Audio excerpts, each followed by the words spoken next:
Hello friends, welcome to this video. आज हम लोग इस वीडियो में 10 इंपॉर्टेंट जीके क्वेश्चन के बारे में बात करेंगे जो कि प्रीवियस ईयर एग्जाम्स में कई बार रिपीट हो चुके हैं। और ये 10 क्वेश्चन नहीं, 10 टॉपिक हैं, क्योंकि हम लोग हर क्वेश्चन को कम्प्लीटली कवर करेंगे। तो चलिए बिना देर किए शुरू करते हैं। पहला क्वेश्चन है हमारा, पठार घाट किसान विद्रोह किस वर्ष हुआ था? तो ऑप्शंस थे इसके 1885, 1862, 1894 या 1873। तो करेक्ट आंसर है इसका ऑप्शन नंबर सी, यानी जो पठार घाट किसान विद्रोह हुआ था ये 1894 में हुआ था। ये जो किसान विद्रोह है, असम में एक जगह है पठार घाट, जिसे अब पथरी घाट कहा जाता है, वहाँ पे हुआ था 1894 में। अंग्रेज़ों की कर नीति जो थी उसके खिलाफ ये आंदोलन किया गया था। और इसकी मेन वजह ये भी थी कि 28 जनवरी 1894 को पुलिस द्वारा गोलीबारी में 140 निर्दोष किसान मारे गए थे। जैसे जलियांवाला बाग हत्याकांड हुआ था, उसी तरह इसको असम का जलियांवाला बाग हत्याकांड कहा जाता है। यहाँ पे 28 जनवरी 1894 को गोलीबारी में 140 निर्दोष किसानों को मार दिया गया था। उसी विरोध में पठार घाट किसान विद्रोह किया गया था। और जलियांवाला बाग हत्याकांड कब हुआ था? तो वो हुआ था 13 अप्रैल 1919 को। और पठार घाट किसान विद्रोह हुआ था 1894 को, 28 जनवरी। अगला क्वेश्चन है अब, रेड डाटा बुक में किसके आंकड़े शामिल किए जाते हैं? तो ऑप्शंस हैं इसके, पौधों की सभी प्रजातियां, या पशुओं की सभी प्रजातियां, या सभी लुप्त प्राय प्रजातियां, या सभी विलुप्त प्रजातियां। अच्छा, लुप्त और विलुप्त में क्या अंतर होता है? देखिए, लुप्त वो हैं, वे प्रजातियां लुप्त हैं जो अब नहीं मिलेंगी। जैसे गिद्ध हैं, वो लुप्त प्रजातियों में आएंगे क्योंकि अब वो अस्तित्व में नहीं है। विलुप्त प्रजातियां वो हैं जो जिनके वापस आने की, जैसे शेर हैं, बाघ हैं, ये विलुप्त प्रजातियां में हैं क्योंकि ये धीरे धीरे कम हो रहे हैं, लेकिन अभी भी हैं। तो यह रेड डाटा बुक में कौन से आंकड़े होते हैं? तो इसका करेक्ट आंसर है ऑप्शन नंबर सी, यानी जो सभी लुप्त प्राय प्रजातियां हैं उनका जो डाटा है वो रेड डाटा बुक में शामिल होता है। अच्छा, रेड डाटा बुक क्या है? ये एक सार्वजनिक दस्तावेज है जिसमें देश में लुप्त हो रहे प्रजातियों का सारा आंकड़ा शामिल होता है। और रेड डाटा बुक का जो प्रकाशन है ये विश्व प्राकृतिक संरक्षण संघ यानी IUCN, international union for conservation of nature, इसके द्वारा 1968 ईस्वी में किया गया था। अब अगला क्वेश्चन है, खतौली के युद्ध में मेवाड़ के राणा सांगा ने, जो मेवाड़ के राजा थे राणा सांगा, उन्होंने दिल्ली के किस सुल्तान को हराया और उसे कैद किया और फिर फिरौती वसूलने के बाद उसको रिहा कर दिया? तो इसके ऑप्शंस हैं, बहलोल लोदी खान को, या कुतुबुद्दीन ऐबक को, या इब्राहिम लोदी को, या फिर बाबर को। तो करेक्ट आंसर है इसका ऑप्शन नंबर सी, यानी इब्राहिम लोदी को खतौली के युद्ध में राणा सांगा ने पराजित किया, उसको फिर फिरौती लेके उसे रिहा कर दिया। ये हुआ कब था खतौली का युद्ध? तो ये हुआ था 1517 ईस्वी को। अच्छा, यहाँ पे बात है इब्राहिम लोदी की, तो इब्राहिम लोदी एक बहुत ही इंपॉर्टेंट पर्सन है जिससे बहुत ज़्यादा एग्जाम में क्वेश्चन आते हैं। तो इब्राहिम लोदी जो है वो लोदी वंश का अंतिम शासक था, पहला क्वेश्चन। और इसके पिता का नाम था सिकंदर लोदी। और 1526 ईस्वी में पानीपत की जो लड़ाई हुई थी वो इब्राहिम लोदी और बाबर के बीच हुई थी, तभी लोदी वंश का अंत हो गया था, क्योंकि बाबर ने 1526 ईस्वी के जो पानीपत का युद्ध हुआ था उसमें इब्राहिम लोदी को हरा दिया था। और पंजाब का जो गवर्नर था दौलत खान लोदी, इसने ही इसको लोदी के इब्राहिम लोदी के सिंहासन को उखाड़ फेंकने के लिए कसम खाई थी और बाबर को आमंत्रित किया था।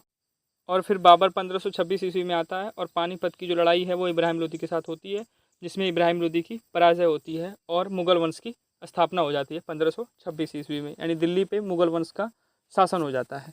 अब अगला क्वेश्चन है, इब्न बतूता के भारत आने पर दिल्ली सल्तनत का शासक कौन था? तो ऑप्शन हैं इसके, अलाउद्दीन खिलजी, मोहम्मद बिन तुगलक, इब्राहिम लोदी, या फिरोज शाह तुगलक।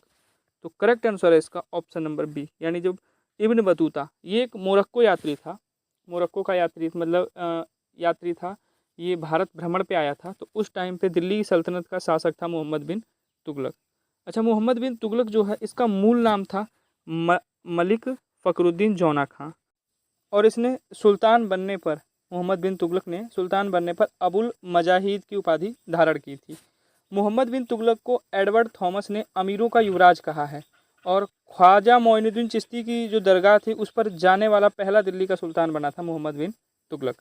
अब अगला क्वेश्चन है, किस दिल्ली सुल्तान ने अपने दरबार में सिजदा और पैबोस की प्रथा शुरू की थी? तो ऑप्शंस थे इसके अलाउद्दीन खिलजी, फिरोज शाह तुगलक, मोहम्मद बिन तुगलक या गयासुद्दीन बलबन। तो करेक्ट आंसर है इसका ऑप्शन नंबर डी, यानी जो गयासुद्दीन बलबन था उसने वही एक दिल्ली सुल्तान था जिसने सिजदा और पैबोस की प्रथा शुरू की थी। सिजदा का मतलब क्या होता है? साष्टांग प्रणाम, यानी घुटने टेकना। यानी आप उस अपने बादशाह के दरबार में कोई जाता है तो वो उसको अगर विश करेगा तो घुटने टेकेगा तो वो सिजदा हो गया। पैबोस का मतलब अपने सिर को ज़मीन पे चूमना या ज़मीन से लगाना। तो सिजदा और जो पैबोस की प्रथा थी वो गयासुद्दीन बलबन ने शुरू की थी। अगला क्वेश्चन है, भारत के मामलुक वंश यानी गुलाम वंश का संस्थापक कौन था? जो भारत में गुलाम वंश की स्थापना हुई थी तो वो किसने की थी? तो ऑप्शंस थे इसके इल्तुतमिश, बख्तियार खिलजी, कुतुबुद्दीन ऐबक या मोहम्मद गोरी। तो करेक्ट आंसर है इसका ऑप्शन नंबर सी, यानी कुतुबुद्दीन ऐबक ने मामलुक वंश यानी गुलाम वंश की स्थापना की थी। अच्छा, गुलाम वंश इसका नाम क्यों पड़ा? क्योंकि कुतुबुद्दीन ऐबक जो था वो मोहम्मद गोरी का गुलाम था। जब मोहम्मद गोरी भारत छोड़ के वापस अपने मुल्क में गया तो उसने दिल्ली की जो बागडोर है वो कुतुबुद्दीन ऐबक को दे दी और इस तरह दिल्ली में कुतुबुद्दीन ऐबक ने गुलाम वंश की स्थापना की। क्योंकि ये मोहम्मद गोरी का गुलाम था इसीलिए गुलाम वंश की स्थापना हुई। और कुतुबुद्दीन ऐबक को इसकी उदारता के लिए लाख बख्श भी कहा जाता है। अच्छा, इसकी कुतुबुद्दीन ऐबक की मृत्यु कैसे हुई थी? तो इसकी पोलो खेलते वक्त मृत्यु हो गई थी और पोलो यानी चौगान खेलते वक्त इसकी मृत्यु हो गई थी। और ये गुलाम था मोहम्मद गोरी का, इसीलिए गुलाम वंश की स्थापना इसने की। अच्छा, दिल्ली सल्तनत पर बाबर जो आया था, मुगल वंश की उसने स्थापना की थी। उससे पहले 5 वंश थे। तो सबसे पहले गुलाम वंश था जिसने 1206 से 1290 तक दिल्ली सल्तनत पर राज किया और इसका जो संस्थापक था वो कुतुबुद्दीन ऐबक था। फिर इसके बाद खिलजी वंश आया जो 1290 से 1320 तक इन्होंने शासन किया। इसका संस्थापक था जलालुद्दीन फिरोज शाह खिलजी। और फिर तुगलक वंश आया जिसने 1320 से 1414 तक शासन किया दिल्ली पे। इसका संस्थापक था गयासुद्दीन तुगलक।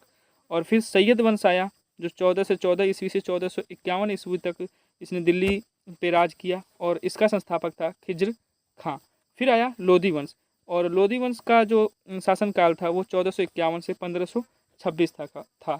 और इसकी जो लोधी वंश की स्थापना थी वो की थी बहलोल लोधी ने। और लोधी वंश का अंतिम मुगल नहीं, लोधी वंश का जो अंतिम शासक था वो था इब्राहिम लोधी, जिसको बाबर ने हराया और 1526 ईस्वी में दिल्ली पर मुगल वंश का शासन हो गया और इसकी स्थापना बाबर ने की थी।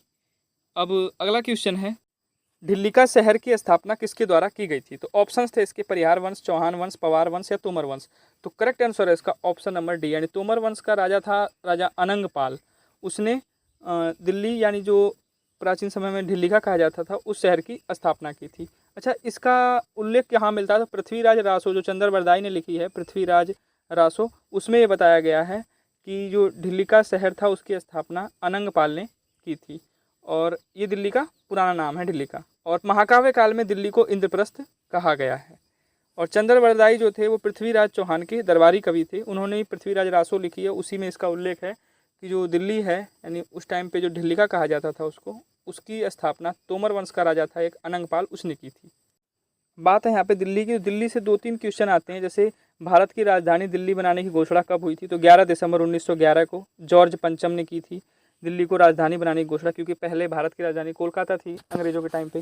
तो जॉर्ज पंचम जब भारत आया तो 11 दिसंबर 1911 को उसने घोषणा की कि दिल्ली को अब भारत की राजधानी बनाया जाएगा। और बनी कब थी? तो 13 फरवरी 1931 को बनी थी दिल्ली की राजधानी। घोषणा हुई थी 1911 में लेकिन बनी थी 1931 को। और लॉर्ड इरविन ने ये घोषित किया था, जो वायसराय था यहाँ का, तो उसने घोषित किया था कि भारत की राजधानी अब दिल्ली होगी। तो और नई दिल्ली नाम कब पड़ा था दिल्ली का? नई दिल्ली नाम पड़ा था 1927 को। तो दिल्ली से 3 इन्फॉर्मेशन है। दिल्ली को राजधानी बनाने की घोषणा हुई थी 11 दिसंबर 1911 को, राजधानी बनी 13 फरवरी 1931 को, वायसराय लॉर्ड इरविन था उस टाइम पे, और नई दिल्ली नाम पड़ा 1927 को। तो ये 3 इन्फॉर्मेशन दिल्ली से। अगला क्वेश्चन है, किस शासक ने 2.5 दिन जो मस्जिद है 2.5 दिन का झोपड़ा उसका निर्माण कराया था? तो ऑप्शन हैं इसके बलबन, कुतुबुद्दीन ऐबक, इब्राहिम लोदी या इल्तुतमिश। तो करेक्ट आंसर है इसका ऑप्शन नंबर बी, यानी जो कुतुबुद्दीन ऐबक था इसने 2.5 दिन का झोपड़ा जो अजमेर में है उसका निर्माण करवाया था। और ये कुतुबुद्दीन ऐबक हमें पता है गुलाम वंश का संस्थापक था और इसकी उदारता के लिए इसको लाख बख्श की उपाधि दी गई थी। और इसी ने कुतुब मीनार की नींव भी रखी थी जिसे बाद में इल्तुतमिश ने पूरा करवाया था। अच्छा, कुतुब मीनार जो है वो किसकी याद में बनवाया गया था? ये क्वेश्चन आता है। तो ख्वाजा बख्तियार काकी की याद में कुतुब मीनार बनवाया गया था। इसकी नींव भी कुतुबुद्दीन ऐबक ने ही रखी थी और बाद में इसको इल्तुतमिश ने पूरा करवाया था।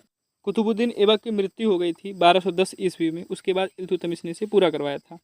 और कुतुबुद्दीन ऐबक की मृत्यु पोलो या चौगान खेलते वक्त हुई थी, घोड़े से गिर के। और इसका जो मकबरा है कुतुबुद्दीन ऐबक का, वो लाहौर के अनारकली बाज़ार में है। तो ये इन्फॉर्मेशन थी इस क्वेश्चन से। अगला क्वेश्चन है अब, किस सुल्तान ने कृषि की देखभाल के लिए एक अलग विभाग दीवान ए अमीर कोही की स्थापना की थी? तो ऑप्शन थे इसके खिज्र खां, जलालुद्दीन खिलजी, इल्तुतमिश या मोहम्मद बिन तुगलक। तो करेक्ट आंसर है इसका ऑप्शन नंबर डी, यानी मोहम्मद बिन तुगलक ने दीवान ए अमीर कोही की स्थापना की थी कृषि की देखभाल के लिए। अच्छा, ये मोहम्मद बिन तुगलक 1325 ईस्वी में मतलब दिल्ली के राज सिंहासन बैठा, और इसने बैठते ही 1325 में बैठा और 1327 में इसने जो दिल्ली की राजधानी थी, इसको राजधानी को दिल्ली से दौलताबाद स्थानांतरित कर दिया। तो क्वेश्चन ये आता है कि वो कौन सा दिल्ली सल्तनत का शासक था जिसने दिल्ली को जो राजधानी थी वो दिल्ली से दौलताबाद स्थानांतरित किया था? तो वो यही था मोहम्मद बिन तुगलक। कब किया था? 1327 में। 1325 में गद्दी पे बैठा, 2 साल बाद ही उसने राजधानी को दिल्ली से स्थानांतरित करके दौलताबाद वो ले गया। अगला क्वेश्चन है, कुतुब मीनार का निर्माण किसकी याद में करवाया गया था? तो ऑप्शंस थे इसके ख्वाजा बख्तियार काकी, कुतुबुद्दीन ऐबक, बलबन या फिर मोइनुद्दीन चिश्ती। तो अभी हमने पहले देख चुके हैं कि जो कुतुब मीनार है इसका निर्माण ख्वाजा बख्तियार काकी की याद में करवाया गया था। किसने शुरुआत की थी? तो कुतुबुद्दीन ऐबक ने इसकी शुरुआत की थी, बाद में इल्तुतमिश ने इसको पूरा करवाया कुतुब मीनार को। ये है कहाँ पे कुतुब मीनार? तो दिल्ली में है, ये पता होना चाहिए। तो ये थे हमारे 10 क्वेश्चन जो कि प्रीवियस ईयर एग्जाम्स में पूछे गए हैं कई बार। तो आपके इन 10 में से कितने क्वेश्चन सही हैं ये आपको कमेंट सेक्शन बताना है, और वीडियो कैसी लगी ये भी कमेंट सेक्शन बताएं। और अभी चैनल को सब्सक्राइब नहीं किया है तो सब्सक्राइब कर लें और इसे अपने स्टडी ग्रुप में ज़्यादा से ज़्यादा शेयर करें, जिससे और भी लोगों को इससे हेल्प मिल पाए। और वीडियो को लाइक करें, शेयर करें। Thanks for watching.